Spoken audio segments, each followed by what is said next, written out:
हम लोग श्रील प्रभुपाद जी की भूमिका को पढ़ रहे हैं भगवद गीता की। और आपने सुना था कि अर्जुन किस प्रकार के विद्यार्थी थे। सर्वमेतद ऋतम वन्ने यन्माम वदसि केशव, ये मूल बात थी कि हे कृष्ण, आप जो कुछ भी बोलते हैं उसको मैं सब सत्य मानता हूँ। इस प्रकार के निष्ठावान व्यक्ति भगवान का भक्त, भगवद गीता का विद्यार्थी है। और वह व्यक्ति नहीं जो आधी बात स्वीकार करे, आधी बात नहीं स्वीकार करे। तो हम आगे पढ़ रहे हैं। जब मनुष्य जीवन के वास्तविक उद्देश्य को भूल जाता है, तो भगवान कृष्ण विशेष रूप से उसी उद्देश्य की पुनर्स्थापना के लिए अवतार लेते हैं। तब भी असंख्य जागृत हुए लोगों में से कोई एक होता है जो वास्तव में अपनी स्थिति को जान पाता है, और यह भगवद गीता उसी के लिए कही गई है। क्या शिक्षा है? कभी भी गीता की क्लास ओवरफ्लो नहीं होगी। मेरी बात समझ में आई? ऐसा नहीं होगा कि लोग अब एक दूसरे की शर्ट फाड़ रहे हैं गीता क्लास में प्रवेश करने के लिए। कभी हुआ है यहाँ पे? कभी नहीं हुआ है। तुम जा रहे हो, जाओ। अरे तुम नहीं आ रहे हो, अब हम बाद में आ जाएंगे, सुन लेंगे, ऐसे करके रिकॉर्डिंग सुन लेंगे, ये इत्यादि इत्यादि। जैसे एक भक्त पूछा, आज क्लास होगी क्या? हाँ होगी, लेकिन आए नहीं क्लास में। पूछा कि तुमने?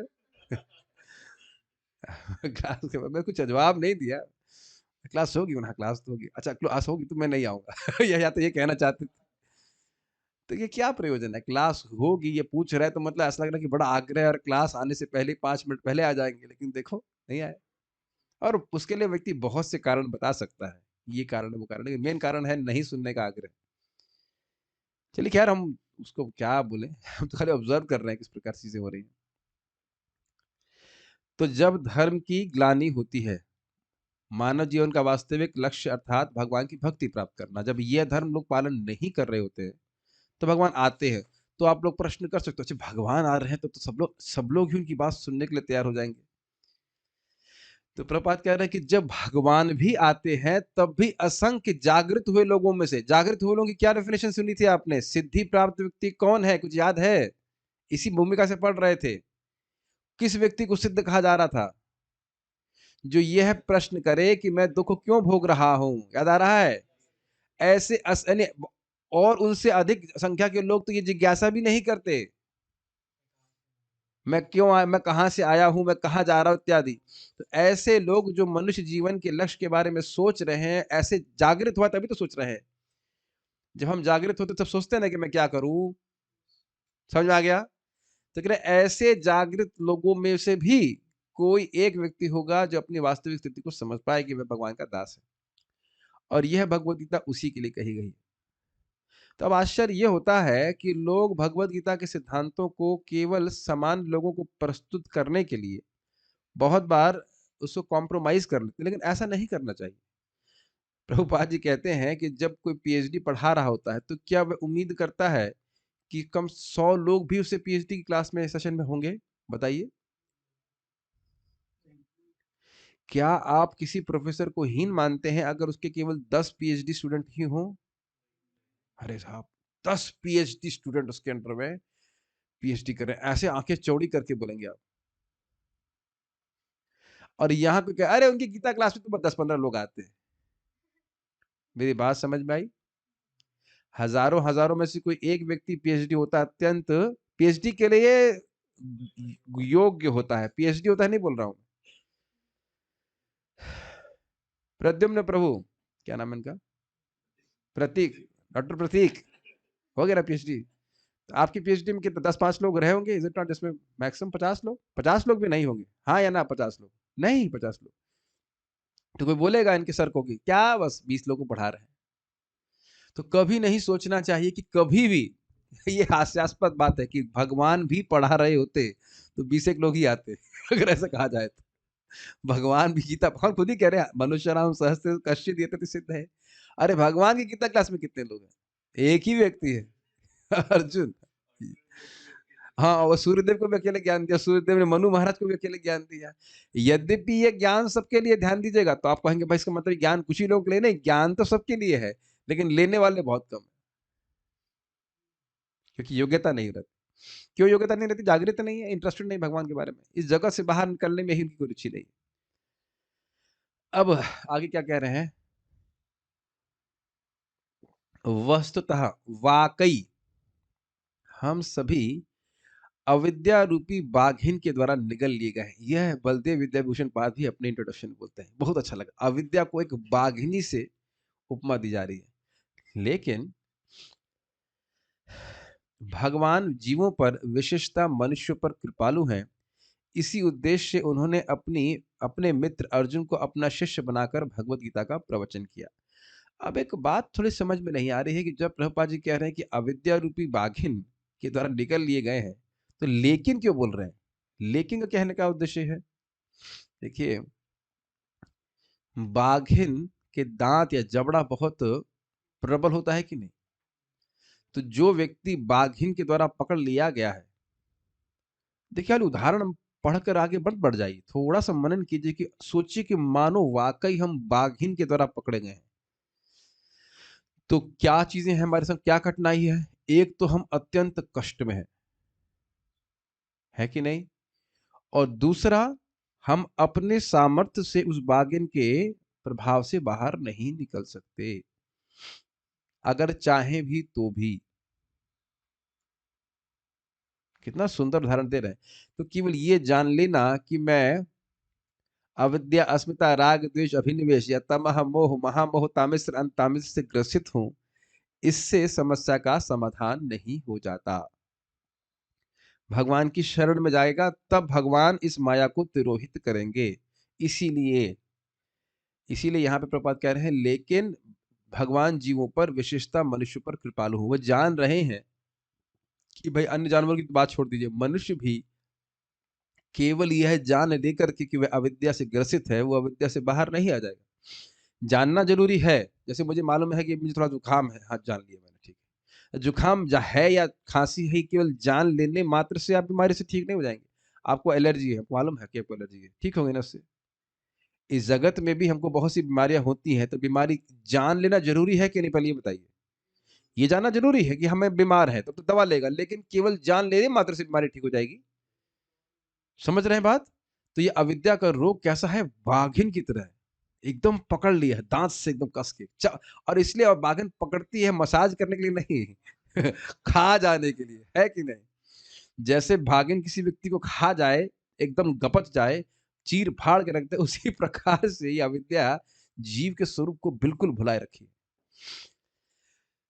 इसी उद्देश्य से उन्होंने अपने मित्र अर्जुन को अपना शिष्य बनाकर भगवत गीता का प्रवचन किया।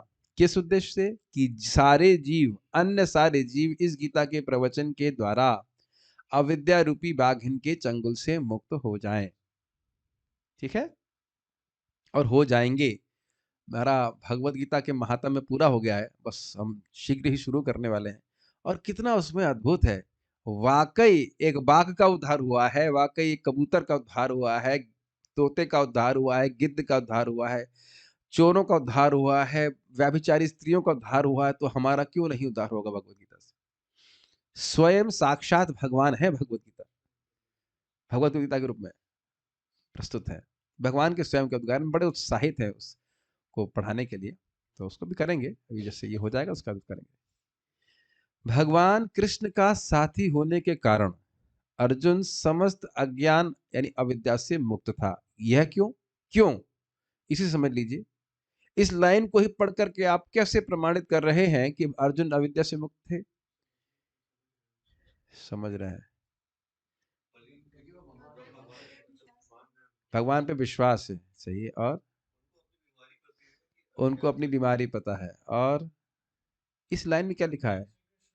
भगवान कृष्ण का साथी, सिंपल। अविद्या का कार्य क्या है? स्वरूप को तिरोहित कर देना।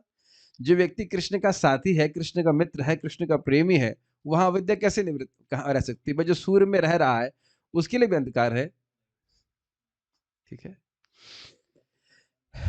लेकिन कुरुक्षेत्र की युद्ध स्थल में उसे अज्ञान में डाल दिया गया ताकि वह भगवान कृष्ण से जीवन की समस्याओं के विषय में प्रश्न करे, जिससे भगवान उनकी व्याख्या भावी पीढ़ियों के मनुष्यों के लाभ के लिए कर दें और जीवन की योजना का निर्धारण कर दें। अब ये कैसे समझा? वही समझ लीजिए, मानो कोई व्यक्ति सूर्य के ग्रह में हो और फिर भी वह अंधकार में आ जाए, तब आप उसे क्या कहेंगे? ये असंभव बात है कि नहीं? ठीक है, तो अर्जुन पूरी तरह से अविद्या से निवृत्त हैं, उनके लिए अविद्या से प्रभावित होना असंभव है, फिर भी भगवत इच्छा से वह कुछ समय के लिए मोहित हो रहे हैं। देखो भाई, अविद्या के कारण व्यक्ति शरीर के संबंधों को बहुत मानेगा और भगवान से अपने संबंध को भूला रहेगा, यही तो प्रभाव है। ठीक है, लेकिन अर्जुन की संख्या ऐसा हो सकता है कि भगवान की इच्छा के विपरीत तो चले और जगत के जो संबंध है उसको अधिक महत्व दे, वो संभव ही नहीं है उनके लिए। Does that make sense? फिर भी संभव कैसे हो रहा है? भगवान की माया भगवान की इच्छा के द्वारा ऐसा हो रहा है। ठीक है, और जीवन की समस्याओं के विषय में प्रश्न करें।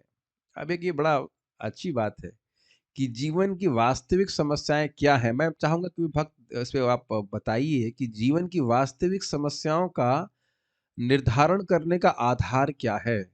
हम कुछ बिल्कुल सट के चल रहे हैं, उस पर तो विचार करिएगा। हम लोग खूब प्रीचिंग करते हैं, आप सब लोग प्रीचिंग करते हैं, तो पता होगा ये बात। जीवन की वास्तविक समस्या का निर्धारण करना, हिंदी समझ में आ रही है? To ascertain what are the real problems of life. Mic दीजिएगा, माइक दीजिए। What is the criteria? Hare Krishna Prabhu ji. First Komal Mata ji, अभी आप हाथ नहीं रेस कीजिए, मैं जूम के भक्तों से नहीं पूछ रहा हूँ। हाँ, first criteria is common to all, मतलब जो यह सभी के लिए सामान्य हो, सामान्य अनिवार्य हो रूप से भोगी जाने वाली हो, और इसे कोई नहीं चाहता। हाँ, कोई नहीं चाहता है, फिर भी भोगनी पड़ेंगी। हाँ। ठीक है, तो ये समस्याएं हैं जन्म मृत्यु जरा व्याधि और 3 प्रकार के ताप, आध्यात्मिक, आदि भौतिक, आदि दैविक। ये सब कष्ट है। तो इन सब कष्टों को की समाधान की व्याख्या के लिए वो पूछ रहे हैं। ठीक है, ये नहीं पूछ रहे हैं कि भावी पीढ़ियों को रोटी, कपड़ा और मकान कैसे मिलेगा। वो तो भगवान की व्यवस्था से, भगवान उसको पहले ही सॉल्व की, वो तो मिलता ही है। ठीक है, ओके। कह रहे हैं वीडियो इज हैंगिंग समटाइम्स। नहीं, आपके एंड पे कुछ दिक्कत होगा, कोई बात नहीं, आवाज तो आ ही रही है ना। मैं ऐसा करता हूँ, फ्रीज हो जाता हूँ, बिना हिले बोलूंगा, लेकिन बोलने के लिए तो मुंह खोलना ही पड़ेगा, या तो मन में मानसिक सेवा, उससे तो होगा नहीं कुछ काम। पढ़ते हैं आगे। मैं कई बार इसको पढ़ता हूँ तो इस तरह सोचा करता हूँ कि देखिए, जब भगवान भगवत गीता बोल रहे थे तो भगवान को सब पता था कि आदित्य भी वृंदावन में आकर के गीता सुनेंगे। आदित्य, कभी सोचा है आपने ऐसा? भगवान स्वयं गीता में कहते हैं ना, कृष्ण, हलादिनी माता जी, ये लड़की ये आकर गीता सुनेगी। बायोलॉजी की फ्रीक के नहीं, ये हम जैसे लोग, बीटेक वीटेक करने वाले लोग कभी गीता पढ़ेंगे, डिस्कशन करेंगे? ये विचार कीजिएगा कि भगवान ने जब गीता बोली थी तो वाकई जो जो व्यक्ति आगे वाले और सभी व्यक्ति और हम सब लोग कब गीता पढ़ेंगे, कैसे पढ़ेंगे, ये सब भगवान को पता था। ये भगवत गीता यथारूप भी भगवान की ही योजना से इस जगत में प्रकट हुई है। बड़े ही प्रेम से भगवान ने अर्जुन को सिखाया है, और आगे आने वाले हर जीव जो इस गीता को पढ़ने वाला है, वह सब के बारे में भगवान सोच के बोले हैं, वक्ष्यामि हित काम्या। यद्यपि वह अर्जुन को बोल रहे हैं, क्योंकि व्यक्तिगत रूप से भगवान हम सभी से प्रेम करते हैं। ये मैं आपको खाली भावुकता के लिए नहीं बोल रहे हैं। वेदाहम समतीतानि वर्तमानानि चार्जुना भविष्याणि च भूतानि माम तु वेद न कश्चन। भविष्य में जो कुछ भी होगा, आज जो हो रहा है, और भूतकाल में जिस जीव के संग क्या सोचा, क्या किया, सब कुछ भगवान जानते हैं। We are not sitting here by accident. तब मनुष्य तदनुसार कार्य कर पाएगा और मानव जीवन के उद्देश्य को पूर्ण कर सकेगा। क्या तदनुसार का अर्थ क्या है, जरा बताइए? भगवान के आदेश अनुसार कार्य कर पाएगा। जब भगवान कुछ बोलते हैं, यह भी समझिए, भगवान कई अवतारों में आते हैं, लेकिन भगवान की कृपा सबसे अधिक प्रस्तुत होती है जब भगवान अपने विषय में कुछ बोलते हैं। भगवान जब कोई क्या कहते हैं उसको, सॉल्यूशन, कोई उपाय बताते हैं जिसके द्वारा उनकी प्राप्ति हो सके, तो भगवान की सबसे बड़ी कृपा है। तो जब भगवान गीता बोल रहे हैं, भागवतम बता रहे हैं, तो ये हम पर सबसे बड़ी कृपा है। भगवान आए, लीला करके चले गए, तो उससे उतना लाभ हमको होगा नहीं। इन द सेंस, वो लीला हमको मालूम कैसे चलेगी? तो जब भगवान आके कुछ उपदेश देते हैं कि तुम यह करो, इसके द्वारा मुझे प्राप्त करोगे, ये हमारा लिए सबसे बड़े कल्याण की बात है। और फिर से मैं रिपीट करूंगा, कि भगवान जो उपदेश दे रहे हैं, जो उपाय बता रहे हैं, अगर उसका अवलंबन करता है, सहारा लेता है, आश्रय लेता है, तो वह कभी असफल नहीं हो सकता। सुना है ना, मन मना भव मत भक्तो इत्यादि। तो भगवान को एक बार प्रणाम करने वाला व्यक्ति भगवान के पास पहुंचेगा। आप कहोगे मन लगाना कठिन है, तो प्रणाम करना भी कठिन है। साइटिका का पेन तो नहीं हुआ ना अभी किसी को। मैं जवान लोगों को बोल रहा हूँ, बुढ़े लोगों को हो सकता है, लेकिन जवान लोगों को तो नहीं हुआ ना। श्रीनाथ जी नहीं ना कुछ दिक्कत प्रणाम करने में अभी। एक दिन हो सकता है कि हम लोग प्रणाम भी नहीं कर पाएंगे। जब तक है प्रणाम कर लेना चाहिए, है कि नहीं? सब लोग करते हैं। उसको बार बार सुनना होता है, पता होने के बाद भी जितनी बार सुनेंगे उतना उस साधन को करने की प्रेरणा मिलती है। मुझे लगता है दर्शन आरती आ गई, ठीक है प्रणाम करना पड़ेगा। नहीं, ऐसा नहीं। समझ में आ रहा है क्यों दे रहे हैं? भगवत गीता की विषय वस्तु में 5 मूल सत्यों का ज्ञान निहित है। सत्य मतलब सत्य, वास्तविकता। सर्वप्रथम ईश्वर के विज्ञान की और फिर जीवों की स्वरूप स्थिति की विवेचना की गई है। ईश्वर है, जिसका अर्थ ईश्वर है। अच्छा, अब यह प्रभुपाद ने क्यों कहा ईश्वर है का मतलब क्या हुआ? मतलब है, एग्जिस्ट करता है। ऐसा नहीं है कि वह हमारी थ्योरियों की अपेक्षा करता है कि भाई अच्छा यह थ्योरी बोल रही कि ईश्वर है और यह थ्योरी बोल रही कि ईश्वर नहीं है, तो किसको वोट अधिक मिल रहे उसके अनुसार ईश्वर का अस्तित्व आएगा। थ्योरी तुम कुछ भी बनाओ, जैसे मान लीजिए रात्रि में बहुत सारे उल्लू थ्योरी बनाए कि सूर्य है या नहीं है। समझ रहे हैं? तो 5 करोड़ सूर्यों उल्लुओं ने वोट दिया कि सूर्य नहीं है, और 2 लाख उल्लुओं ने वोट दे दिया मानो कदाचित कि भाई वोट है, सूर्य है। तो उन दोनों के ही वोटों से सूर्य के उसको फर्क नहीं पड़ता है। ठीक है, ईश्वर है जिसका अर्थ नियंता है, वह सबका नियंत्रण करने वाले हैं, और जीव हैं जो नियंत्रित है। यदि जीव यह कहे कि वह नियंत्रित नहीं अपितु स्वतंत्र है तो वह पागल है। यह क्यों प्रभुपाद जी कह रहे हैं? प्राय इस जगत में लोग यही तो कहते हैं भाई हम इंडिपेंडेंट रहना चाहते हैं। श्रीनाथ जी को माइक दीजिए। अगर कोई व्यक्ति कह रहा है कि मैं स्वतंत्र हूं, तो वह पागल क्यों है श्रीनाथ जी आपके अनुसार? आप मानते हैं कि वो व्यक्ति पागल है? हाँ, माइक ऑन कीजिए और बताइए कि क्यों कह रहे हैं। बहुत रोचक हो जाता है कि क्लाइंट को आप इस तरह से क्यों उठा दीजिए। हाँ जी, बताइए क्यों क्यों कह रहे हैं कि वो पागल है? तो खुद चाहता है सुख पाने के लिए। ठीक है, सुख पाना चाहता है। प्रश्न समझ रहे हैं? प्रश्न यह है कि मैं मान लो कहूं कि मैं नियंत्रित नहीं हूं। मैं ये एक अब मान लीजिए नास्तिक हूं और मैं कह रहा हूं भाई मैं किसी की बात नहीं मानता, मैं अनियंत्रित हूं, मैं किसी के द्वारा नियंत्रित नहीं हूं, मेरे मन में जो आएगा मैं वो करूंगा। तो क्या मैं स्वतंत्र हूं? अंकित प्रभु बताइए। अपना स्वामी जिताना चाहता है, लेकिन मैं खाली ये बोल रहा हूँ कि पागल क्यों कह रहे हैं? इसमें क्या दिक्कत है कहने में कि अरे भाई मैं किसी के द्वारा नियंत्रित नहीं हूं? माइक दीजिए इनको। ये सोचना चाहिए ना। हाँ, क्योंकि वो एटलीस्ट अपने शरीर के नियंत्रण में तो है। एक बात तो है कि क्या साहब प्रभु जी ने सही कहा, कहो कि नींद आएगी और कह आप कह सकते हो कि मैं नहीं सोऊंगा। भूख लगेगा तब भी कहेगा कि मैं ईश्वर हूं। हवा में चलूंगा, यस। और सबसे बड़ी बात है when nature calls nobody stalls. सुना है भाई? जब प्रकृति का आवाज आती है, कॉल ऑफ नेचर, तो वॉशरूम में भागना पड़ता है कि नहीं भागना पड़ता? आजकल उसके लिए अच्छे अच्छे शब्द इस्तेमाल करते हैं। पहले संडास बोलते थे, क्या करते थे, अब आज जो है शौचालय बोलते थे, अब उसको वॉशरूम बोलते हैं। शौच मतलब वॉश, हाँ उसी को, आलय मतलब रूम, तो वॉशरूम कहते हैं। पवित्र रेस्ट रूम, आगे जाके रेस्ट कर। सिर्फ बेवकूफी की बातें है, लेकिन कोई कह सकता है बताइए इस तरह से।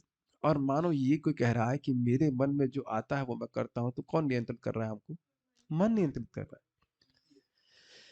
ठीक है, तो हम स्वतंत्र बिल्कुल नहीं है। हम न चलने के लिए स्वतंत्र हैं, न सोचने के लिए स्वतंत्र नहीं, अपितु प्रकृति के गुणों के द्वारा निरंतर बद्ध हैं, प्रेरित हो रहे हैं। जीव सभी प्रकार से कम बद्ध जीवन में तो नियंत्रित है। अब यह क्या अर्थ है? देखिए, हम अगर चाहे कि आप मैं ये क्लास के बाद अगली क्लास 9:30 बजे से चंद्रमा पे दूंगा। तो भाई यह तो संभव नहीं है कि चंद्रमा पे क्लास दे सके, लेकिन क्या नारद जी के लिए संभव है या नहीं बताइए? हाँ, समझ में आ रहा है ना? वो खुद बोल रहे हैं कि मैं जब चाहे किसी भी ब्रह्मांड में जा सकता हूँ, यहाँ बैठे हैं पर तुरंत ही किसी दूसरे ब्रह्मांड में क्लास दे सकते हैं। तो ये इस प्रकार की कंप्लीट इंडिपेंडेंस एक मुक्त जीव के लिए है, लेकिन एक बद्ध जीव के लिए नहीं है। तो इसीलिए प्रभुपाद कह रहे हैं कि कम से कम बद्ध जीवन में तो नियंत्रित है, और वह प्रकृति के गुणों के अंतर्गत। सिंपल सी बात है। आप लोग कभी जेल गए हैं कि नहीं गए? हम लोग जेल नहीं गए प्रचार के लिए? नहीं, वाकई गए? मतलब लॉकअप में? अच्छा, देखने के लिए, दर्शन करने के लिए। जेल दर्शन प्रोग्राम, जेल दर्शन टूर। तो आप देखेंगे कि वहां बहुत सीमित व्यवस्था होती है रहने की, खाने की। इस प्रकार से हम खोले होकर यहाँ पे चल रहे हैं, जो सुविधाएं हैं वैसा जेल में नहीं होती। वो बाथरूम बहुत गंदा और बहुत ही खराब होता सारा कुछ। मतलब हम लोग तो टीचिंग के लिए गए हैं, बड़ा ही अच्छा नहीं होता। मतलब खाने की व्यवस्था भी ठीक नहीं होती है। तो स्वाभाविक है कि जेल की सुविधा और बाहर के वातावरण की सुविधा में अंतर है। यहाँ पे कितना अंतर देख रहे हैं, तो सोचिए इस जगत की जेल में और वैकुंठ में कितना अंतर होगा, हम तो कल्पना भी नहीं कर सकते। 18वें अध्याय की महिमा में आता है कि इंद्र गिर गए थे, एक व्यक्ति आया था, उसको बिठा दिया था इंद्र पर। वो 5 श्लोक भगवद गीता के बोलता था। तो बाद में इंद्र को बड़ी दिक्कत हुई, क्यों हो गया? तो उनको मालूम चला गीता पढ़ने से पहुंच गए, तो वो गीता पढ़ने लगे ब्राह्मण के रूप में, और फिर वह वैकुंठ चले गए। वो दोबारा इंद्र बनने का प्रयास नहीं किए। लेकिन जब वो वैकुंठ पहुंचते हैं तो वो कहते हैं कि भाई इंद्र के पद के रूप में मैंने जो भी सुख भोगे हैं वो वैकुंठ के सुख के आगे एकदम नगण्य है। ये है हमारा शरीर, कफ वित्त वायु। आज हमें कोई भक्त बता रहे थे, सुन रहे थे, हमारे इस वाले शरीर के भाग में सबसे अधिक कफ होता है। Anyways, whatever is that. तो इसलिए बोल रहे हैं कि बद्ध जीवन में तो नियंत्रित है, अर्थात हम तो कल्पना नहीं कर सकते कि वैकुंठ में किस प्रकार का स्वतंत्र जीवन है, और उसके लिए यहाँ पे अपनी स्वतंत्रता का परित्याग हमें करना होता है। कुछ समझ में आया? पूर्ण स्वतंत्रता प्राप्त करने के लिए हमको यहाँ पे अपनी स्वतंत्रता का परित्याग करना होता है। उच्छृंखल पापमय जीवन जिएंगे, भगवान की शरण में नहीं जाएंगे, तो व्यक्ति भगवान के धाम की प्राप्ति नहीं कर सकता, जहां जीव को पूर्ण स्वतंत्रता प्राप्त है। समझ में आ रहा है ये बात? तो कहे कि मैं जाप नहीं करूंगा, मैं भगवान को प्रणाम नहीं करूंगा, अब ये सब बंधन है कि नहीं? इतना माला तो करना है, इतना तो जप करना है, इतना प्रणाम करना है, क्लास में आना है, प्रसाद खाना है। अगर रास्ते में कोई या कोई डब्बे में आपको गज्जक ला के दे दिया, अब जो भगवान को अर्पित नहीं है, तो बंधन है कि उस गज्जक को नहीं खा सकते, यद्यपि जीभ लपलपा रही है सर्प की तरह। हाँ, कब ये गज्जक मिली खाने के लिए? गलत तो नहीं कह रहे ना? जेल में भी अगर उन्मुक्त वातावरण बर्ताव करता है, तो उसका जेल का क्या कहते हैं उसको, मतलब जो अवधि है वह बढ़ जाती है। Does that make sense? Regulative principles of freedom. ठीक है, तो अगर इस बद्ध जीवन की नियंत्रिता नियंत्रित नियंत्रित नियंत्रिता हाँ? नियंत्रिता से व्यक्ति बाहर आना चाहता है, तो उसे भक्ति के नियमों के नियंत्रण में आना होगा। अतएव भगवत गीता की विषय वस्तु ईश्वर सर्वोच्च नियंता तथा जीव अर्थात नियंत्रित जीवात्माओं से संबंधित है। तो 2 विषय आपको समझ में आए भगवत गीता के, श्याम सुंदर प्रभु? 2 विषय क्या है? ईश्वर और जीव नियंत्रित है। 2 विषय हो गए, ईश्वर और जीव। ठीक है।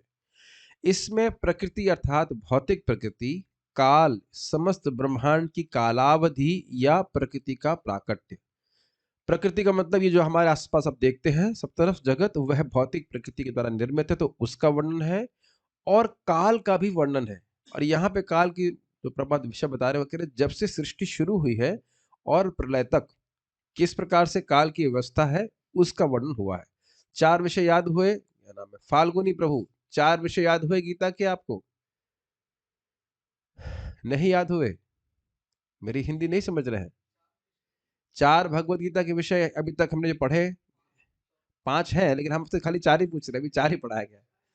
4 कौन से हैं?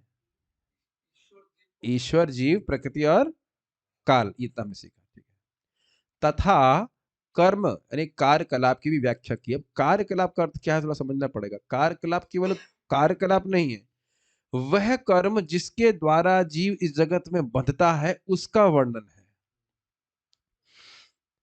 नाक पोंछने का वर्णन नहीं है, यहाँ पे समझ रहे हैं। कोई भी सांस ले रहा है, सांस छोड़ रहा है, इसका वर्णन नहीं हो रहा है। कर्म का अर्थ है कि वह कर्म जिसके द्वारा जीव इस जगत में फंसा हुआ है और उससे निवृत्ति का उपाय। समझ रहे हैं? जब हम भोग के लिए कर्म करते हैं, भाई ऐसा नहीं कि आप आंख खोल रहे हो, आंख बंद करो, उससे भी कर्म बंधन लग रहा है। केवल चलने फिरने मात्र से कर्म नहीं लग जा रहा है। जब भोग प्राप्ति के लिए कार्य कर रहा है, उससे कर्म बंधन लग रहा है। Does that make sense? तो ये कर्म बंधन कैसे कटेगा इसका वर्णन भी भगवद गीता में है। मैं आप लोगों को कुछ कठिन चीज बताना चाहता हूं। वैसे तो ये बात आगे आएगी, लेकिन फिर मेरा भी मन कर रहा है बोलने के लिए। इन 5 तत्वों में 4 चीजें शाश्वत है। ईश्वर शाश्वत और सनातन का अर्थ समझना होगा। शाश्वत और सनातन का अर्थ है जिसकी कोई प्रारंभ नहीं है, अनादि, और जिसका कोई अंत नहीं है। श्याम सुंदर प्रभु, सनातन का अर्थ क्या हुआ है? हाँ, जिसका कोई आदि अंत नहीं है। तो क्या भगवान का आदि अंत है? नहीं है। नहीं है। जीवात्मा का नहीं है। काल का नहीं है। क्या नहीं है? आदि और अंत नहीं, नहीं है, नहीं है। नहीं है, नहीं है, मतलब क्या नहीं है? आदि और अंत। Ditto ditto ditto. और प्रकृति। अब आप कह रहे हो प्रकृति का आदि और अंत नहीं है, लेकिन देखिए सृष्टि होती है, तो ये कैसे कह रहे हैं कि प्रकृति का आदि और अंत नहीं है? हाँ, प्रकृति प्रधान के रूप में नित्य विद्यमान रहती है। हाँ, उसका प्राकट्य और अप्राकट्य होता है। तो इसलिए बहुत अच्छी बात आप समझ रहे हैं। तो प्रकृति भी शाश्वत है, लेकिन कर्म, कर्म के बारे में क्या टिप्पणी है? नहीं नहीं नहीं नहीं, आदि और अंत के संबंध में। पुराना, पुरातन मतलब पुराना। क्या ये सही बोल रहे हैं? कह रहे हैं कर्म है पुरातन, इसका मतलब पुराना। क्या ये सही बोल रहे हैं? सही नहीं है ये। आदि और अंत, अनंत, अनंत के संबंध में बताइए। आदि और अंत के संबंध में कर्म डैश है, कर्म अनादि है। कोई शुरुआत नहीं है कब से हमारा कर्म बंधन लगा हुआ है, लेकिन अनंत नहीं है। उसकी समाप्ति हो सकती है भगवान की भक्ति कर। अनादि है लेकिन अंत, ठीक है। अब इसको हम और कठिन चीज से बताएंगे। सब लोग सीट बेल्ट बांध लीजिए जी। इसको बलदेव विद्याभूषण समझाते हैं अपराग भव। अपराग भव मानो कोई वस्तु अनादि काल से नहीं थी। प्राक मतलब पहले और अपराक मतलब पहले नहीं, और भव हो जाए, तो मानो कोई वस्तु अनादि काल से कभी नहीं थी और किसी तरह से वह हो जाए, अस्तित्व में आ जाए, तो उसका ना होना अनादि है, लेकिन उसका ना होने का नाश हो जाता है। मुझे पता था कि ये ऊपर से जाएगा, लेकिन आप लोगों को जागृत करने के लिए मैंने बोला। अपराग भव, प्राग मतलब पहले, अपराग मतलब जो पहले नहीं था। तो मानो कोई वस्तु पहले नहीं थी, तो उसका अनस्तित्व अनादि है कि नहीं? अनादि काल से वो नहीं है, लेकिन कदाचित वह हो गई, किसी तरह से हो गई, भव हो गई, तो उसका जो ना होना, जो कि अनादि था, वह समाप्त हो जाएगा। इस तरह से कर्म को समझाया जाता है। कर्म यद्यपि अनादि है, लेकिन उसका समाप्ति हो जाती है। अच्छा, मैथमेटिक्स पढ़े हो आप लोग? लाइन और रे में क्या अंतर है? लाइन अनादि है और अनंत है, वेरी गुड। और रे क्या होती है? लाइन का कोई एंड नहीं होता है। मैथमेटिक्स में कितने नंबर आए थे मैथमेटिक्स? हाँ, कुछ एक आध दो इंजीनियर्स है हमारे, उनको हम होस्ट बना देते हैं, हमारे सपोर्ट करेंगे। Snehaja Mata ji, you can send me the reports. What is the difference between line and ray? हाँ, बीटेक लग रहा है कुंजी देख करके पास किए हैं। हाँ, समझ गए। लाइन सेगमेंट हम नहीं बोले, लाइन। Line is infinite. रे में एक पॉइंट है और उसके बाद, तो अब आप समझ गए। अब वो रे पकड़ लीजिए, रे कर्म की तरह अनादि से शुरू हो रही है, लेकिन एक पॉइंट पे आके समाप्त हो जाएगा। वो पॉइंट है जब आपने भगवान का हरे कृष्णा कृष्णा कृष्णा हरे हरे, हरे राम राम राम हरे। तो रे और लाइन का उदाहरण समझ में आ गया। सभी लोग मैथमेटिक्स पढ़ने का इतना तो फायदा हुआ, ठीक है। ये अपराग भाव समझ में नहीं आया? मानो ये माउस नहीं था, तो अनादिकाल से नहीं था कि नहीं? नहीं था, लेकिन कदाचित ये आ गया अस्तित्व में किसी भी तरह से, तो इसका ना होना, जो उसका ना होना है, वह अनादि था, लेकिन उसके ना होने का नाश हो गया, क्योंकि ये हो गया, क्योंकि आ गया। आ गया। माउस समझ में आ गया ना आपको? तो माउस भी धन्य हो गया, ठीक है। तो कुछ कुछ डिफिकल्ट कंसेप्ट बोल रहा हूं ताकि थोड़ा सा आपके प्रोसेसर थोड़ा सा चले इस तरह से। मन तो कर रहा है कि बलदेव विद्याभूषण जी का भी इंट्रोडक्शन पढ़ाया जाए, वैसे तो और प्रभुपाद उसको पूरा ही ले लिए। इसको प्रभुपाद आगे समझाएंगे कि किस प्रकार से कर्म अनादि है, लेकिन कर्म का नाश हो जाता है, भक्ति के द्वारा कर्म का नाश हो जाता है। यह दृश्य जगत विभिन्न कार्यकलापों से ओतप्रोत है। सारे जीव भिन्न भिन्न कार्यों में लगे हुए हैं।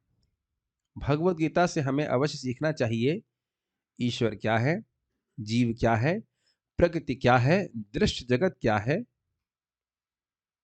यह काल द्वारा किस प्रकार नियंत्रित किया जाता है, और जीवों के कार्यकलाप क्या है। एक बात छोटी सी यहाँ पे आपको समझ में आनी होगी, यह देखने का प्रयास कीजिए। यह देख रहे हैं कि इस जगत में सब कुछ काल के प्रभाव में चल रहा है।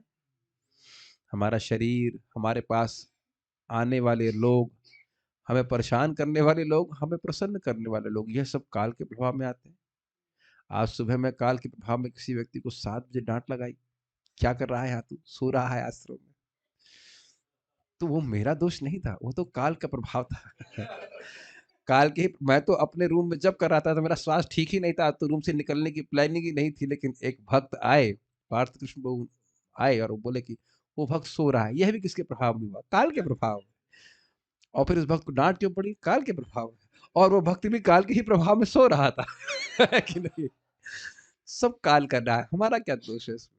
लेकिन क्या, ये तो मजाक की बात है, लेकिन आप ये देख पाते हैं जगत में, ये देखेंगे ना, तो आप दोस्त और दुश्मन की भावना से भौतिक रूप पे आप ऊपर उठ जाओगे। क्या आपने कभी ऐसे देखा है कि कोई व्यक्ति आपके एकदम मित्र के रूप में आया और काल के प्रभाव से या तो दुश्मन बन गया, या एटलीस्ट कम से कम निष्ठुर हो गया, या निष्ठुर नहीं, क्या कहते हैं इसको, निष्ठुर, उदासीन, आपसे मतलब ही नहीं रख रहा है। देखा है आपने ऐसा? तो आप किसी को ज्यादा ब्लेम मत कीजिए, सब काल के प्रभाव में होता है, काल और कर्म के प्रभाव में ऐसा होता है। एकदम एकदम प्रेम कर रहा है और एकदम से आपसे है, और कभी कभी तो एक ही दिन में हो जाता है। हमें याद है कि एक बार हम भक्त जानते थे, वो बिल्कुल हमारे जूठन उठाना चाहते थे, प्रभु जी हम तो आपके दास हैं, ये है वो है, और एक बार किसी ने कुछ ऐसे भड़का दिया तो वो बात भी नहीं करना चाहते।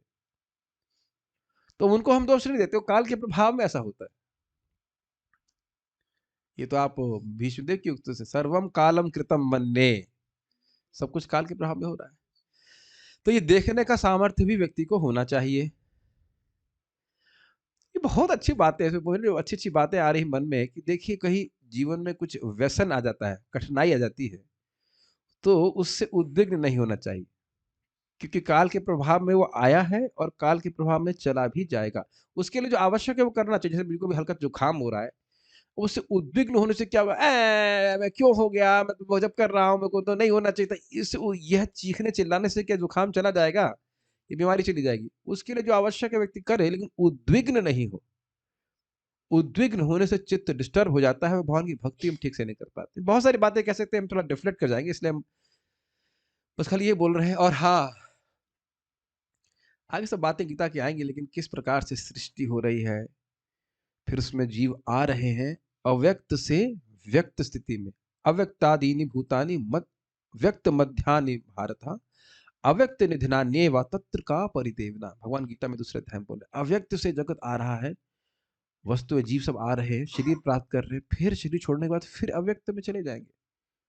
मतलब जीव नष्ट नहीं होंगे, लेकिन अव्यक्त अवस्था को प्राप्त हो जाएंगे, प्रकट नहीं रहेंगे।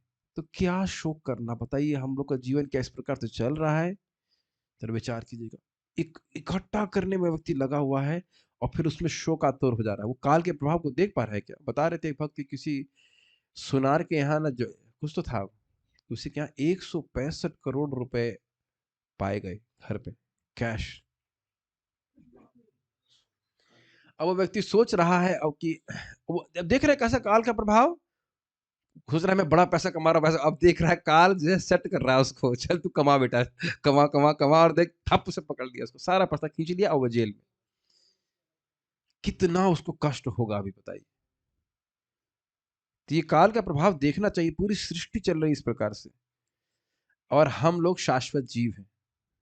जैसे अभी मैं ऊपर अपने बेड नहीं, टेबल पे देख रहा था, जो दवा मैं खांसी की ले रहा हूँ, कुछ ना छिड़क जाती है ऊपर, तो उसके चिपचिपी तो होती है, वो टेबल पे पड़ी हुई थी।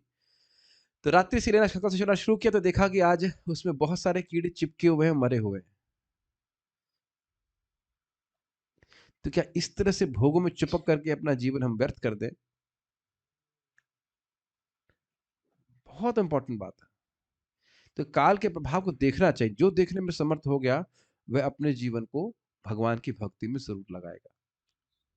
बहुत सारी बातें हैं, लेकिन हम आगे पढ़ें। 5 विषय याद हुए गौर गोपाल प्रभु आपको भगवत गीता के? नहीं याद हुए? 4 याद हुए? बता दें, 4 से हम संतुष्ट हो जाएंगे। क्या है? काल, ईश्वर और जीवात्मा और कर्म और प्रकृति। ठीक है। महाविष्णु प्रभु बताइए 5। ईश्वर, जीव, काल, प्रकृति, कर्म। Very good. भगवत गीता के इन 5 मूलभूत विषयों में से इसकी स्थापना की गई है कि भगवान अथवा कृष्ण अर्थात ब्रह्म या परमात्मा अथवा परम नियंता, आप जो चाहे कह लें, सबसे श्रेष्ठ है। जीव गुण में परम नियंता के ही समान है। उदाहरणार्थ, जैसा कि भगवत गीता के विभिन्न अध्यायों में बताया जाएगा, भगवान भौतिक प्रकृति के समस्त कार्यों के ऊपर नियंत्रण रखते हैं। मयाध्यक्षेण प्रकृति ही सूयते सचराचरम हेतु नाने न कौन्तेया जगदवि परिवर्तते। मेरी अध्यक्षता में भौतिक प्रकृति कार्य कर रही है और इस पूरे जगत की सृष्टि कर रही है। भौतिक प्रकृति स्वतंत्र नहीं है, इसी की व्याख्या प्रभात कोटि कर रहे हैं। वह परमेश्वर के निर्देशन में कार्य करती है, जैसा कि भगवान कृष्ण कहते हैं, मया दक्षिण प्रकृति सूयते सचराचरम। भौतिक प्रकृति मेरे निर्देशन में कार्य करती है। जब हम दृश्य जगत में आश्चर्यजनक घटनाएं घटते देखते हैं, तो हमें यह जानना चाहिए कि इस दृश्य जगत के पीछे एक नियंता है। बिना नियंत्रण के किसी का प्रकट होना संभव नहीं है। नियंता को ना मानना बचपना है। उदाहरणार्थ, एक बालक सोच सकता है कि मोटर कार अद्भुत होती है क्योंकि यह बिना घोड़े के या खींचने वाले पशु से चलती है। लेकिन समझदार व्यक्ति मोटर कार की अभियांत्रिक व्यवस्था से परिचित होता है। वह सदैव जानता है कि इस यंत्र के पीछे एक व्यक्ति, एक चालक होता है। इसी प्रकार परमेश्वर वह चालक है जिसके निर्देशन में सब कार्य हो रहा है। अब इससे पहले कि हम आगे जाए, इस थीम को हम थोड़ा डिस्कस करेंगे। ये है, इंग्लिश में कहेंगे, seeing the seen by seeing what is unseen. Seeing the unseen by seeing what is seen. जो नहीं दिख रहा है उसे जो दिख रहा है उसके द्वारा देखने का प्रयास करना। तो क्या उदाहरण प्रभुपाद यहाँ पे दे रहे हैं? प्रभुपाद जी पहली बात बोल क्या रहे हैं? कह रहे हैं कि ये पूरी प्रकृति भगवान के निर्देशन में है। अब ये आजकल के सिद्धांत से बिल्कुल विपरीत है जो साइंटिस्ट देता है।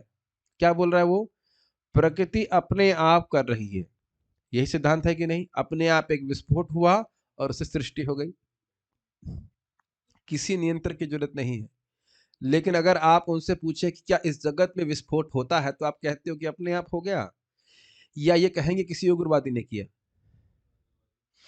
उग्रवादी को देखे, यद्यपि उग्रवादी को नहीं देखा गया है, लेकिन हर व्यक्ति जानता है कि बम विस्फोट अपने आप नहीं होता। ठीक। दूसरा, बम विस्फोट से सृष्टि नहीं होती, और अगर ऐसा होता तो सारे घर इत्यादि बम विस्फोट करके ही बना दिए गए होते। और विचार हम करेंगे इस पे।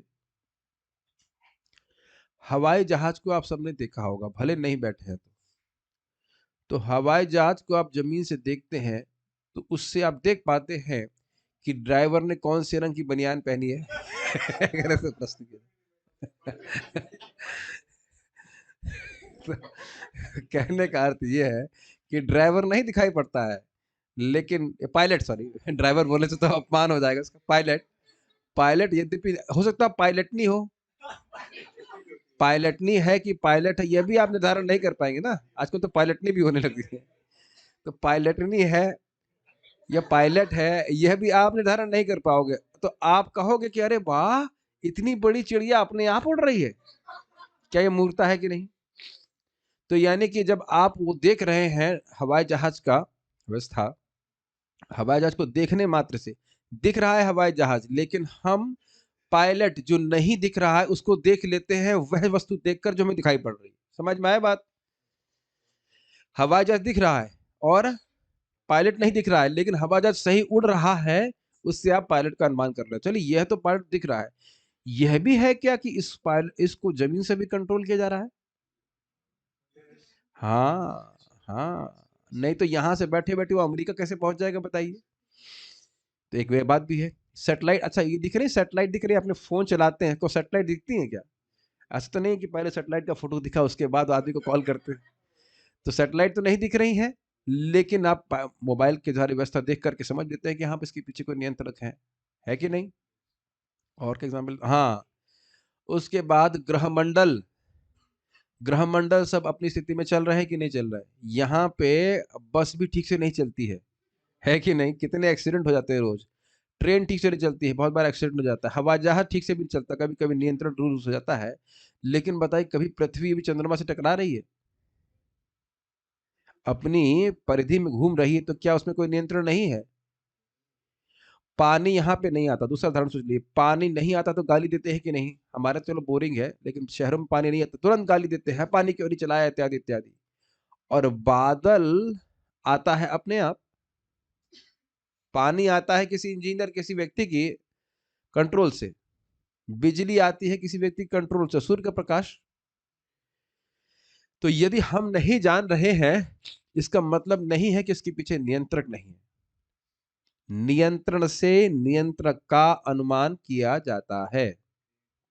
Creator means control means controller, और वो व्यक्ति एक जीवित व्यक्ति होता है। ठीक है? आप लोग गुलाब के फूल की एक फोटो देखें तो उससे कितनी खुशबू आती है। कुछ नहीं आती है, लेकिन फिर भी हम कहेंगे वाह कितना सुंदर फूल बनाया है। और जो फूल वास्तविक है, जिसमें खुशबू भी आती है, उसके बारे में समझ गए। और ये स्टेनलेस स्टील के ग्लास हम जिसमें पानी पी रहे हैं, यह भी अपने आप नहीं आया, लेकिन इस ग्लास को देख करके हम जरूर सोच सकते हैं कि कितनी अच्छी कंपनी है जिसने सुंदर ग्लास बनाया। तो अब आप समझ गए, काफी उदाहरण दिए गए यहाँ पे कि जगत में हम नियंत्रक को देख करके, सॉरी, नियंत्रण को देख करके नियंता का बड़ा स्पष्ट अनुमान कर सकते हैं। ये कोई अंधा तुक्का नहीं है। कोई विरोध किसी वक्त का? तो इसलिए यह सोचना कि ये जगत बिना नियंता के है, ये मूर्खता है। और इस प्रकार के मूर्ख भगवान के समय में भी घुमा करते थे। ये जगत जगताहुर अनीश्वरम अपरस्पर संभूतम किमन्यत काम हेतुकम। इस जगत में कोई नियंता नहीं है, कोई ईश्वर नहीं है, ऐसा असुरों का भाव पहले भी रहा करता था, भगवान के समय भी। और भगवान के इस जगत में 5000 साल पूर्व आने के पहले भी लोग इसी प्रकार की धारणा से युक्त थे। ठीक है, हर जगह नियंत्रण देखने के बाद भी व्यक्ति सोच रहा है कि वह इस जगत में नियंत्रक नहीं है। तो प्रभुपाद इस बात का खंडन कर रहे हैं, तो कह रहे हैं वो भगवान हैं जो प्रकृति को नियंत्रित कर रहे हैं। और एक और बात है, अगर किसी से पूछो ये कैसे हो रहा है, सूर्य कैसे उदित हो रहा है, ये हो रहा है, वो हो रहा है, तो क्या कहेगा? प्रकृति कर रही है। तो महाराज कहते हैं प्रकृति तुम्हारी नानी है। भाई प्रकृति कह रहे हो, स्वभाव कह रहे हो, तो किसका स्वभाव?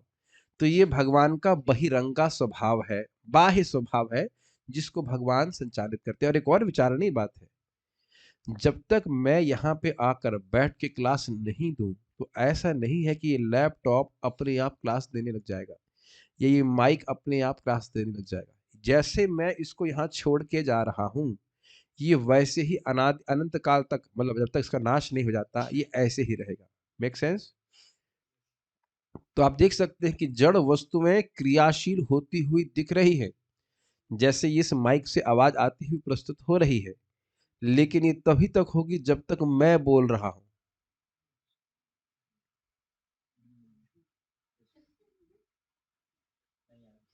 नहीं आ रही ना? अच्छा, आपको मालूम चल गया? आपको मालूम चल गया कि नहीं आ रही आवाज? अब मेरा गला भी नहीं बोलेगा जब तक आत्मा के रूप में उसे क्रियान्वित नहीं किया जाए, वो नहीं करने वाला। समझ रहे बात? तो क्या मैं इसलिए कहना चाहता हूं, नियंता एक जीवित आत्मा, एक जीवित व्यक्ति ही होता है, लेकिन हम लोग प्रकृति के नियंता नहीं है।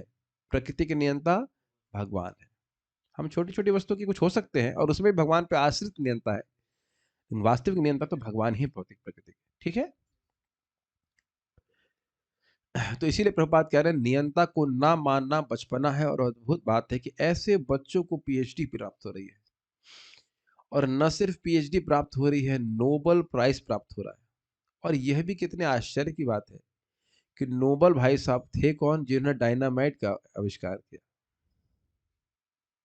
एक विस्फोटक का आविष्कार करने वाले को कलयुग में इतना सम्मान दिया जा रहा है कि उसके नाम से बड़े बड़े बच्चों को प्राइज दिया जा रहा है। बच्चे क्यों हैं? तो ये बहुत बड़े साइंटिस्ट, लेकिन इतनी बात नहीं समझ पा रहे हैं कि जगत के पीछे एक नियंता है। आप लोग आश्चर्य करोगे कि सामान्य से हम लोग व्यक्ति हैं और ये बात समझ में आती है, और ये लोग इतनी पीएचडी करने के बाद भी नहीं समझ पाते।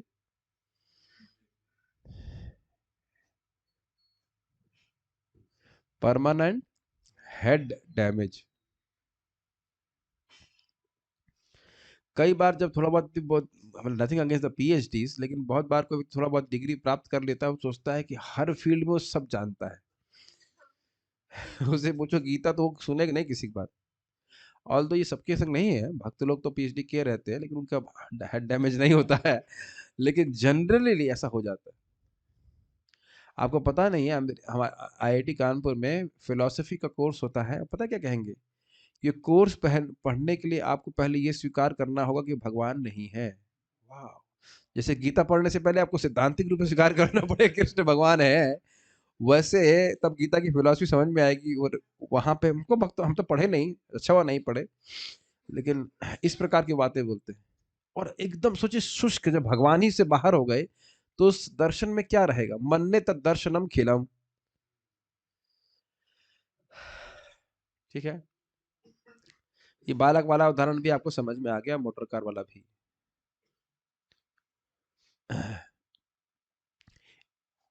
भगवान ने जीवों को अपने अंश रूप में स्वीकार किया है, जैसा कि हम अगले अध्याय में देखेंगे। सोने का एक कण भी सोना है, समुद्र के जल की बूंद भी खारी होती है। इसी प्रकार हम जीव भी परम नियंता ईश्वर या भगवान श्री कृष्ण के अंश होने के कारण सूक्ष्म मात्रा में परमेश्वर के सभी गुणों से युक्त होते हैं, क्योंकि हम सूक्ष्म ईश्वर हैं या अधीनस्थ ईश्वर हैं। हम प्रकृति पर नियंत्रण करने का प्रयास कर रहे हैं, जैसा कि वर्तमान में हम अंतरिक्ष या ग्रहों को वश में करना चाहते हैं। और हम में नियंत्रण रखने की यह प्रवृत्ति इसलिए है क्योंकि यह कृष्ण में भी है। यद्यपि हमें भौतिक प्रगति पर प्रभुत्व जमाने की प्रवृत्ति होती है, इसलिए हमें यह जानना चाहिए कि हम परम नियंता नहीं है। इसकी व्याख्या भगवत गीता में की गई। थोड़ा समझने का प्रयास कीजिए। देखिए, पहली बात प्रभुपाद कह रहे हैं जीवों को अपने अंश रूप में स्वीकार किया। इसका अर्थ क्या है? स्वरूपतः भगवान कैसे हैं? सच्चिदानंद। और स्वरूपतः भौतिक प्रकृति कैसी है? असत अचित निरानंद। तो भगवान उसको अपना अंश नहीं कह रहे, अपनी प्रकृति कह रहे हैं, बाह्य, अपना अंश नहीं कह रहे। कहीं गीता में लिखे ऐसा नहीं। मामे वांश जीवलोके जीव भूता सनातना, जीव को कह रहे हैं अपना अंश, ध्यान दीजिएगा, लेकिन प्रकृति को अपना अंश नहीं कह रहे। ओह, ये प्रकृति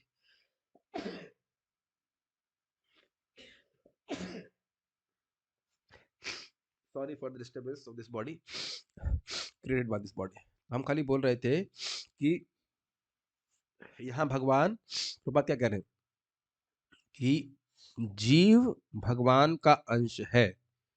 जैसे सोने की खान में अपरिमित सोना होता है, लेकिन सोने के कंगन में भी वैसा ही होता है क्या?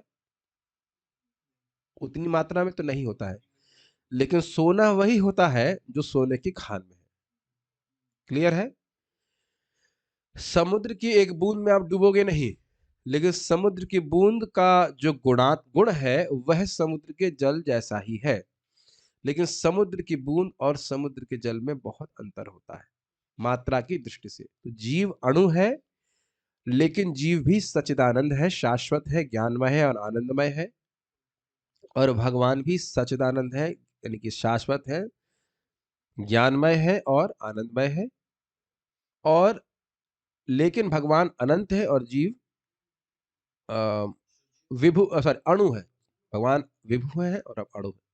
यहां तक सबको बातें समझ में आ रही है। और ये फिर समझ लीजिए कि यह जीव कभी भी विभु नहीं बन सकता। हम कभी भगवान नहीं बन सकते, वो असंभव बात है। जीवन का लक्ष्य यह नहीं है कि साधन के द्वारा हम कोई असंभव वस्तु को प्राप्त कर ले। असंभव साध्य को प्राप्त नहीं किया जा सकता।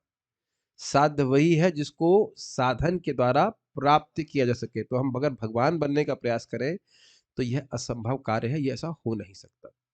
Does that make clear? Okay. दूसरी बात यहां प्रभुपाद जी कह रहे हैं, तो ये सूक्ष्म मात्रा में परमेश्वर के सभी गुणों से युक्त होते हैं, समझ में आ रहा है। समुद्र की उदाहरण वाली बात समझ आ गई, समुद्र के गुण उसमें है। अब बड़ी इंटरेस्टिंग बात प्रभुपाद कह रहे हैं कि हम लोग सूक्ष्म ईश्वर हैं या अधीनस्थ ईश्वर है। अब इसका अर्थ क्या है? देखिए, अगर कोई व्यक्ति या वस्तु ईश्वर है तो उसके हृदय में इच्छा होनी चाहिए। इच्छा के बिना व्यक्ति कैसे ईश्वर होगा, बताइए? सोचिए इसके ऊपर। क्या इच्छा के बिना हम ईश्वर हो सकते? ऐसा है, हाँ, ईश्वर ईश्वर मतलब कंट्रोलर। अरे भाई, कंट्रोल करने की इच्छा होनी चाहिए ना। अगर कोई सचेतन व्यक्ति नहीं है तो वह नियंत्रक कैसे बनेगा? तो यह बतलाइए कि क्या पदार्थ में इच्छा होती है? क्या इस वेबकैम को मेरा प्रवचन सुनने की इच्छा है या इच्छा नहीं है?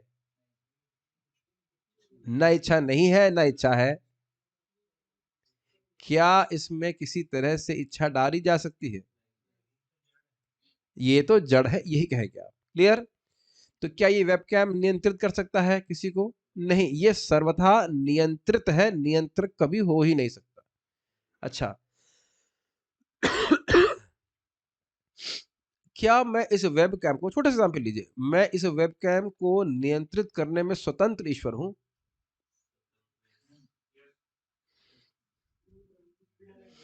नहीं, बिजली चाहिए, लैपटॉप चाहिए, और ये वेबकैम भी सही होना चाहिए, सॉफ्टवेयर चाहिए, बहुत सारी व्यवस्था होगी, तब जाकर के मैं इसको चला सकता हूं। उसी प्रकार से हम सोच रहे हैं कि हम बोलने में, सोचने में, सुनने में, इत्यादि इत्यादि कार्यों करने में स्वतंत्र है। सोच ऐसा रहे, लेकिन है नहीं हम लोग। क्या है स्वतंत्र?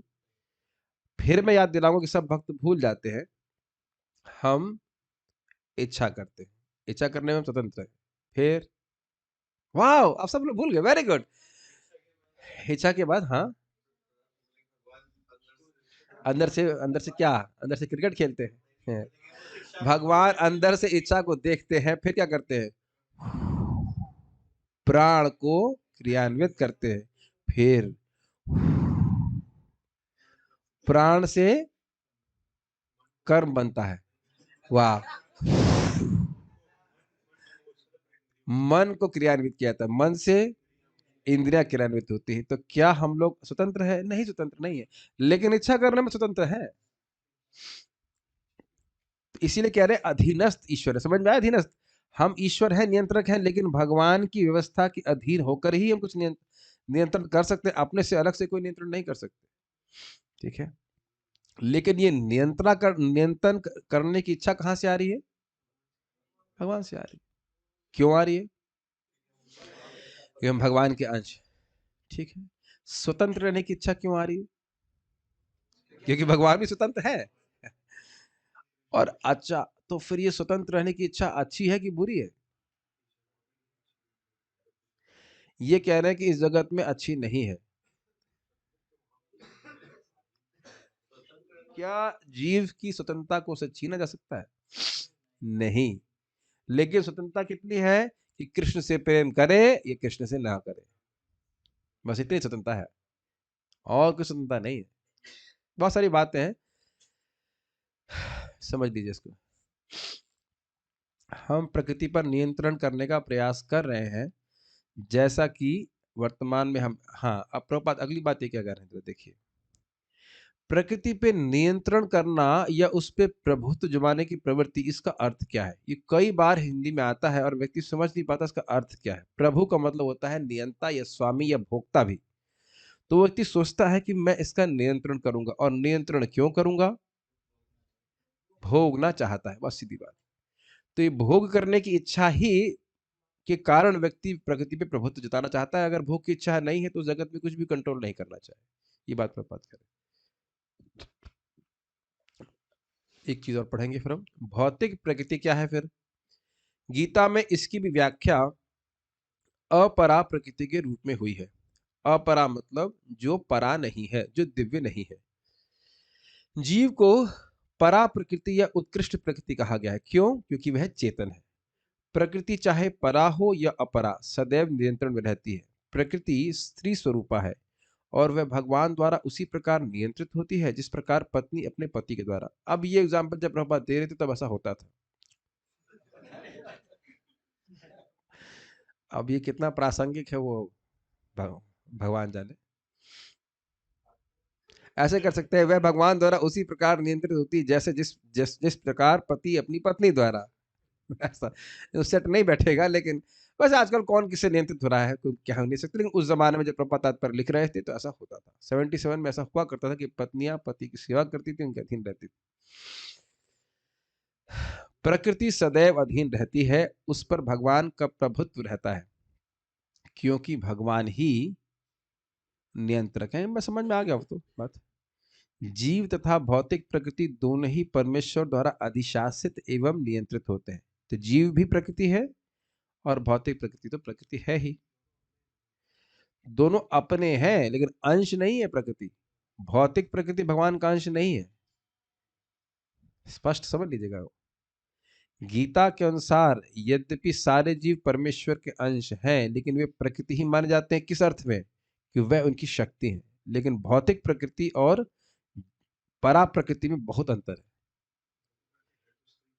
भौतिक प्रकृति है स्त्री, क्योंकि भगवान के द्वारा नियंत्रित है, लेकिन भगवान का अंश नहीं कहा जा रहा है।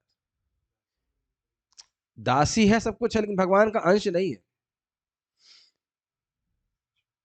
ठीक है, अंश का मतलब यह है कि वह स्वरूपगत रूप से भगवान से साम्यता हो, स्वरूपगत रूप से वह अलग है और भगवान अलग है। लेकिन कहेंगे अगर अब भगवान अलग है, सच्चिदानंद है, और भौतिक प्रकृति अलग है, तो ये प्रकृति कहां से आई? भगवान से ही आई है। आई क्या है? वो शाश्वत है और उसकी स्थिति, उसका स्वरूप है ही अनादिकाल से ऐसे कि वो असत है, अचित है, निरानंद है। स्वरूपतः वो अलग है, लेकिन स्वरूपतः जीव अलग नहीं भगवान से, इन द सेंस कि वह भी सच्चिदानंद है और भगवान भी सच्चिदानंद है।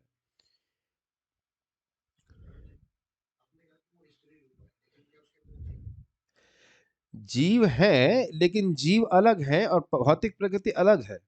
स्त्री है मतलब यहाँ पे स्त्री को उदाहरण दिया रहा है कि जिस प्रकार से एक स्त्री पति के नियंत्रण में रहती है, उसी प्रकार से भौतिक प्रकृति भगवान के नियंत्रण में रहती है। ये अर्थ बताया गया, इसलिए उपमा बताई जा रही है। अब प्रकृति के गुण स्त्री रूप में नहीं है। एक उपमा बताई जा रही है कि जैसे एक स्त्री अपने पति के या पत्नी अपने पति के नियंत्रण में रहती है, उसके अधीनस्थ रहती है, उस प्रकार से भौतिक प्रकृति भगवान के अधीनस्थ रहती है। ठीक है, इसका स्पष्ट उल्लेख भगवद गीता के 7वें अध्याय में हुआ है। अपरेमितस्तु अन्याम प्रकृतिम विद्धि में पराम जीव भूता महाबाहु येदम धारिते जगत। यह भौतिक प्रकृति मेरी अपरा प्रकृति है।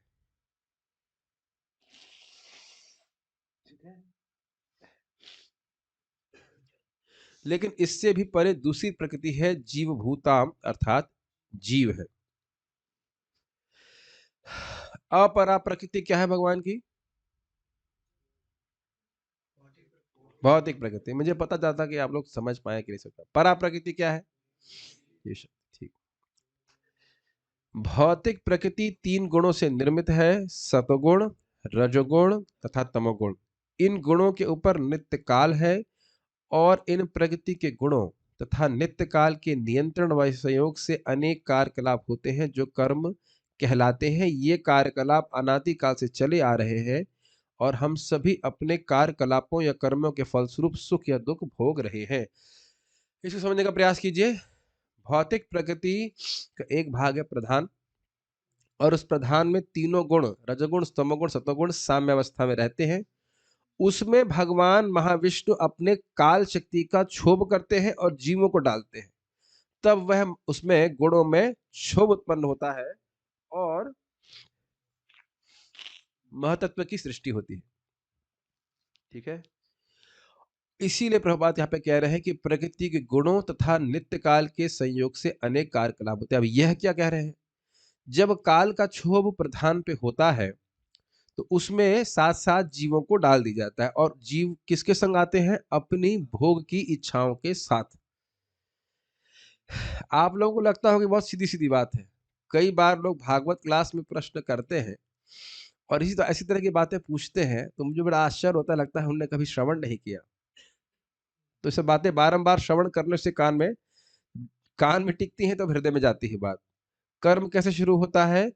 भगवान अनादिकाल से सृष्टि होती आ रही है और बारंबार जीव अपनी जो भोग वासना से वासित हैं, वह भगवान की दृष्टिपात, भगवान महाविष्णु की दृष्टिपात से प्रधान के गर्भ में स्थापित कर दिए जाते हैं काल शक्ति के द्वारा, और काल शक्ति द्वारा प्रधान में गुणों का क्षोभ होता है और उसके द्वारा गुणों में क्षोभ मतलब गुणों में डिसबैलेंस शुरू हो जाता है और फिर उससे महतत्व की सृष्टि होती है जो जीवों की चेतना से युक्त होता है। कुछ समझ में आ रहा है? बाहर जा रहा सब बात।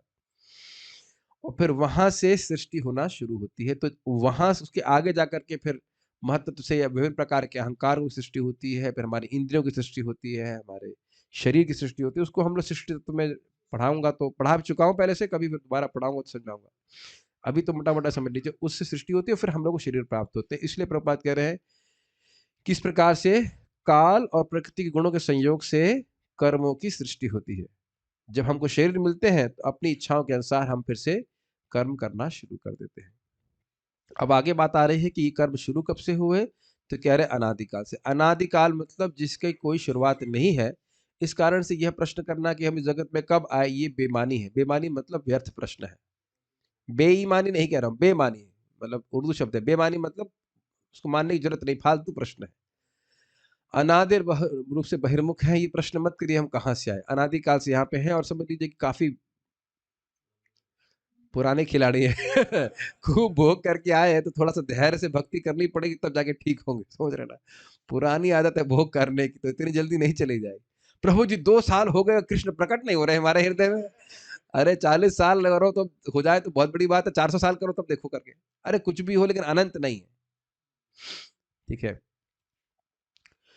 उदाहरणार्थ मान लें कि मैं व्यापारी हूं और मैंने बुद्धि से कठोर श्रम किया है और बहुत संपत्ति संचित कर ली है, तब मैं संपत्ति के सुख का भोगता हूं।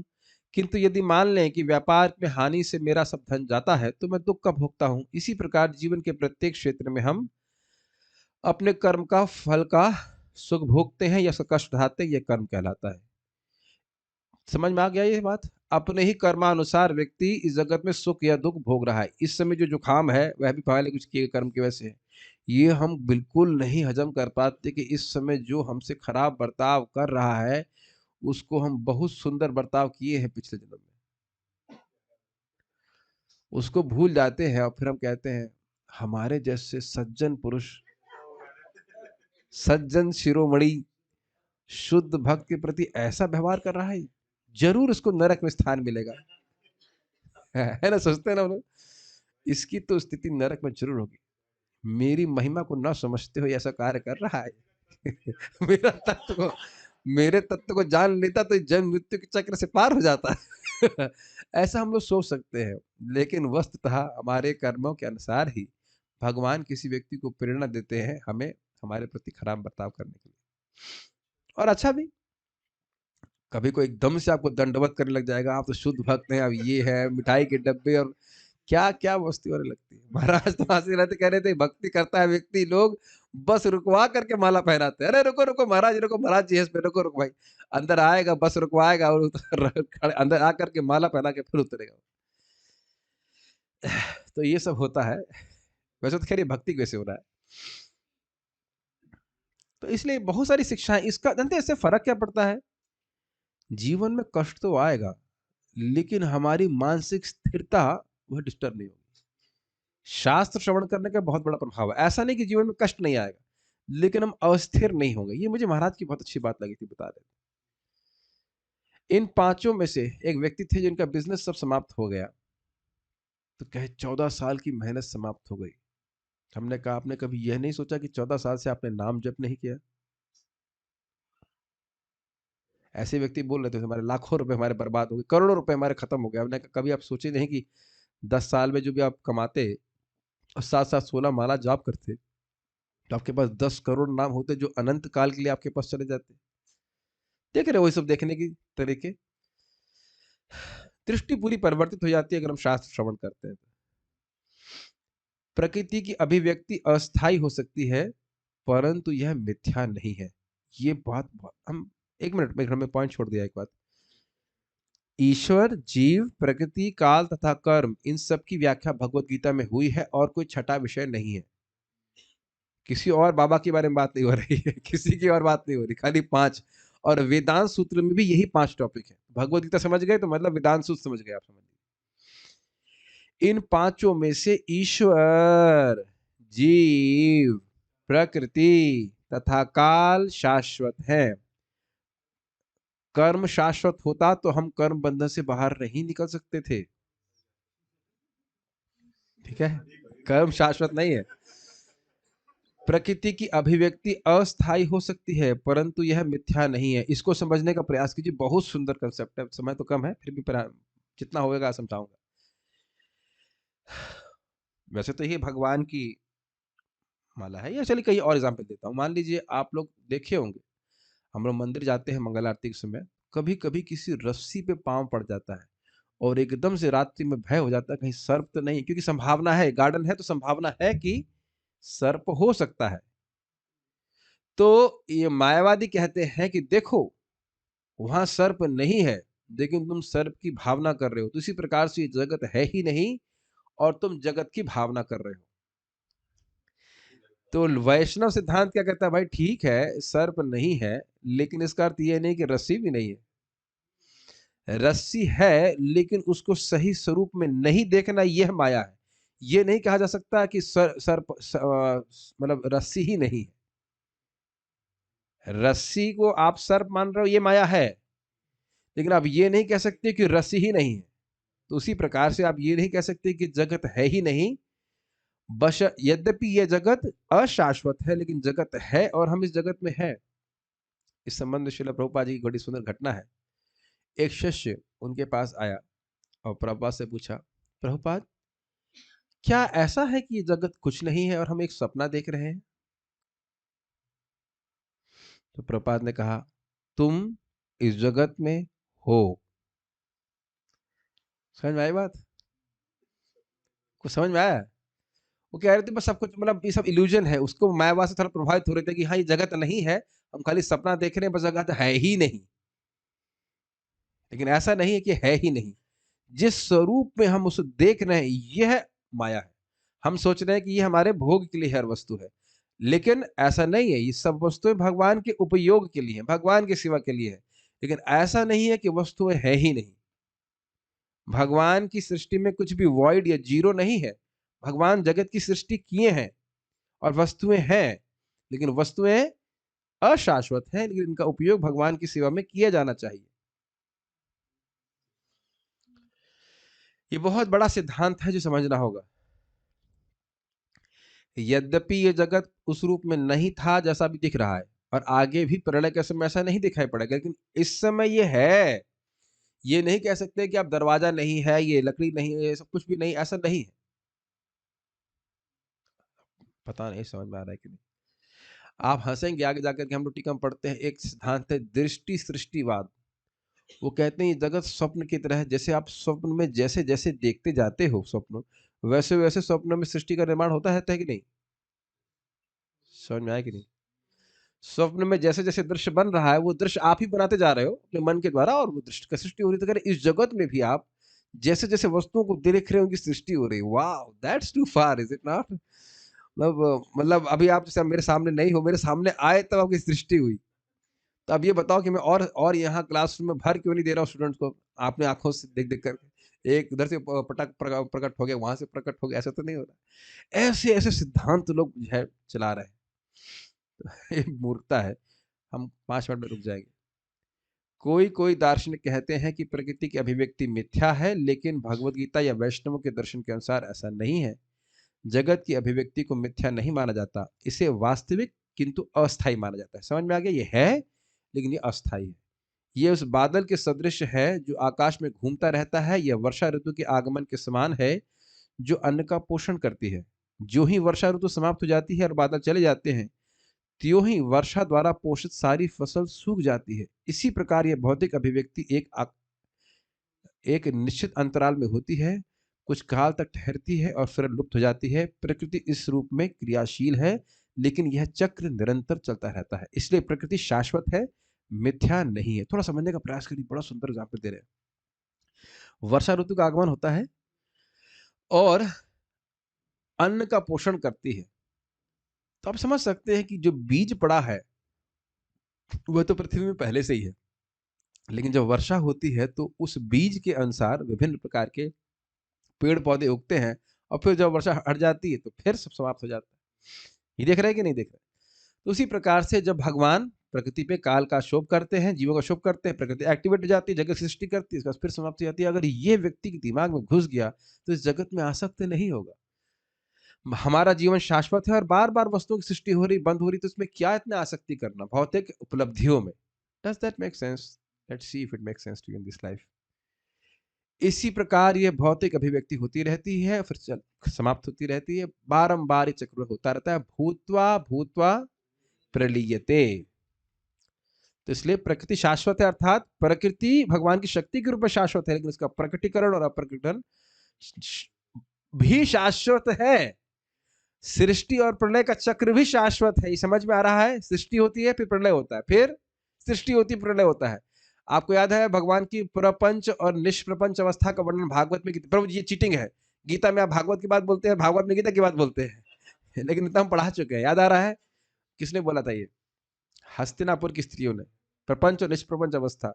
तो निष्प्रपंच अवस्था जब जगत की सृष्टि नहीं हुई है तब भी भगवान रहते हैं, सप्रपंच अवस्था में भगवान रहते हैं जब जगत की सृष्टि होती है, फिर सप्रपंच से निष्प्रपंच, फिर उसके बाद सप्रपंच, फिर उसके बाद निष्प्रपंच। तो प्रपंच प्रपंच प्रपंच अप्रपंच प्रपंच अप्रपंच ऐसा चलता रहता है। तो ये जो प्रकृति है, इसके जो ये जो सृष्टि और प्रलय का चक्र है, यह भी शाश्वत है, इसलिए प्रकृति को शाश्वत कहा जा रहा है। प्रकृति की सृष्टि भगवान नहीं करते, केवल सृष्टि प्रलय का क्रम उनकी इच्छा के अनुसार होता रहता है। उम्मीद है कि बात समझ में आई होगी। लेकिन यह मिथ्या नहीं है, जो वस्तु शाश्वत है उसको आप मिथ्या नहीं कह सकते। उसका व्यक्तिकरण और अव्यक्तिकरण यह निरंतर चल रहा है। भगवान इसे मेरी प्रकृति कहते हैं। ये आगे ठीक है, इसको आगे हम यहाँ रुकते हैं, उसके बाद आगे जो बातें होंगी वो हम कल चर्चा करेंगे। ये भौतिक प्रकृति किस प्रकार के अलग है भगवान से या नहीं है, उसको हम चर्चा कल करेंगे। श्रीमद् भगवद गीता की जय। श्रील प्रभुपाद।